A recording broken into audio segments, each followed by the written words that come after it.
The difference between uncertainty tolerance and resilience, I would say, people have different opinions on this, but I would say resilience is a reactive technique and uncertainty tolerance is a proactive technique.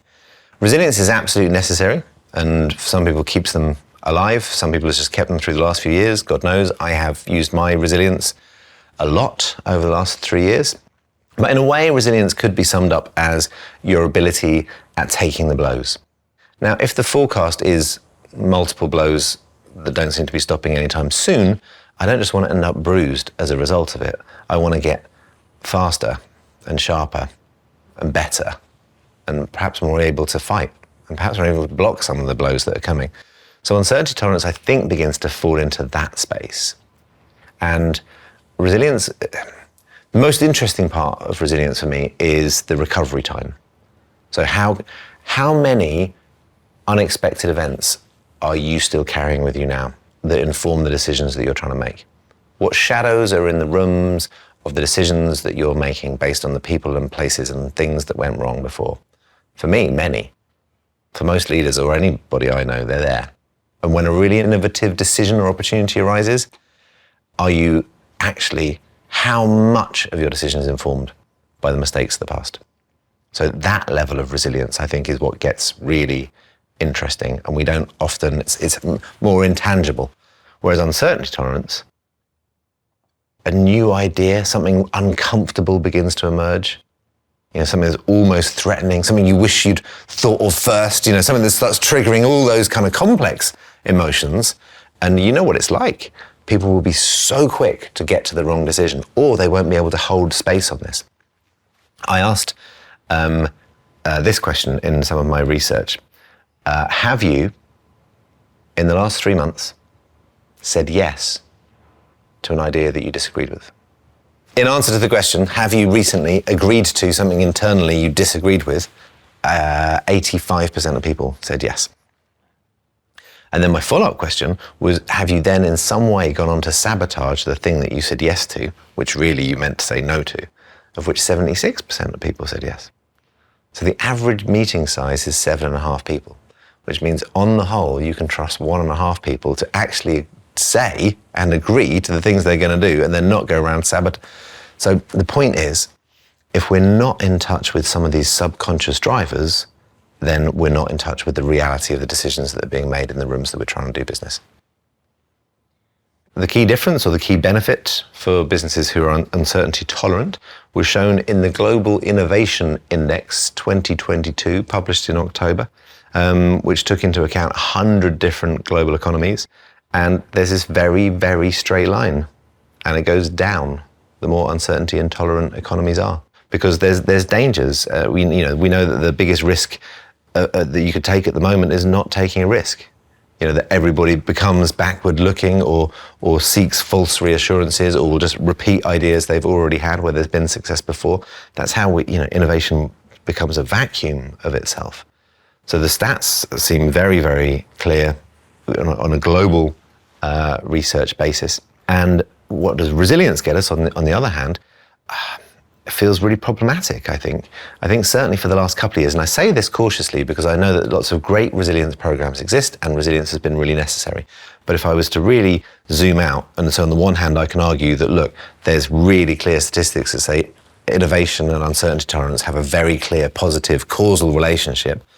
Over here, I'd observe that there's a danger around resilience misleading the resilience of an organization because it's often something that's put on the shoulders of the individuals. So a resilience program will be for the individuals at work, and so then the resilience of the organization is somehow informed or somehow misplaced on people's shoulders, and that doesn't always feel quite right either.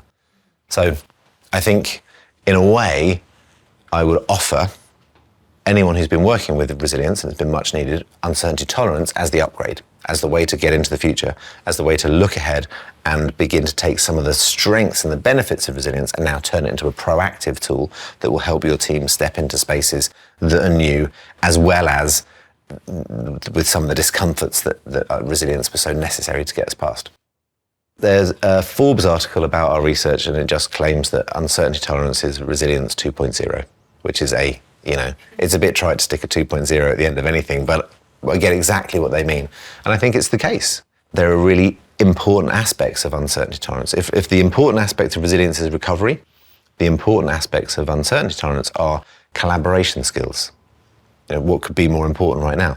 Your ability to have greater empathy, but also to tolerate ambiguity and discomfort. So it's been shown, people with high uncertainty tolerance can sit with people they disagree with or even dislike. Our need at the moment to have cross-cultural, cross-geographic debate, decision-making and understanding to get to solutions that for interconnected international problems couldn't be greater. So yes, resilience might get you through it, but uncertainty tolerance is going to get us to a whole new place. The difference between risk management and uncertainty tolerance, or uncertainty into opportunity, is that risk management is very often known variables of known challenges. So it can only be a mathematical probability of something happening or not, which means that we're always confined by that which we know. Uncertainty takes you into a whole other space. It takes you into possibility and even impossibility. This was really well evidenced by Nassim Taleb, who wrote Black Swan and Anti-Fragility, and he'd talk about the Fukushima nuclear power disaster, which was built for the most extreme weather conditions that had ever been seen. They had a really good risk assessment. But sadly, weather conditions that hadn't been seen came along. And so they weren't ready for it. So if you're going to spend time in risk, and it's necessary, and we'll need it for reforecasting and restructuring, we will still only be within the realms of what's known and possible. If you're going to step outside of that into some truly unpredictable thinking, where we can perhaps both prepare better for the unpredictable, but also step into the space of the unimaginable, then uncertainty is a necessary addition. I wouldn't argue they're necessary parts, right? But it would be an additional toolkit to use. I think one of the things I've observed with uncertainty tolerance is it's truly a democratic skill. It's something that everybody can learn and everybody can improve upon, and it sits within the dynamics of tools that you want to give to everybody. And part of the reason for that is because it's infectious. The most infectious of all emotions is panic. And that's why you see a crowd when something's gone wrong, it just takes over everybody. It's irresistible. But the counter-positive emotions are also very strong as well.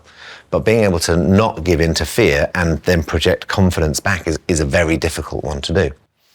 The mid-stage of broadening people's comfort with the unknown. One of the subset things that we measure is comfort with ambiguity. To allow people to be able to stay strong in the space of not knowing is actually an infectious emotion. And it's shown, it's what's called counterintuitive exemplars. And by spending time with people with an increased tolerance to uncertainty, we begin to pick up those traits because it's a subconscious skill. So there's a real opportunity to not just have senior leaders with a high uncertainty tolerance who look even then further away from their teams, or not just have pockets of excellence of uncertainty tolerance who get given certain tasks, because it's such an easy thing to increase, because its effects compound and its benefits infectious. Uncertainty tolerance is something that really you want to demonstrate across an entire firm. And our examples of this, we've begun work with small units because it seems quite new and quite risky. So we've worked with a leadership team here, we've worked with an innovation team there. But then what's happened is everybody wants the skills. So we give lots of these tools. How can you increase the emotional regulation in a meeting? How can you get a team to spend longer in a space of ambiguity and doubt? How can you create a deeper sense of intuition in this team? But what it becomes is currency, which is what you want for something to translate across a company. All of a sudden there's this skill, a technique, the story that's heard, and it's begun to permeate. So we've gone back and we've then done cross-functional training, and then we've gone back and we've now done entire company-wide training. Because it's one of those things, it's so easy to get your head around, and then its effects become so profound, and then it's something people begin to share.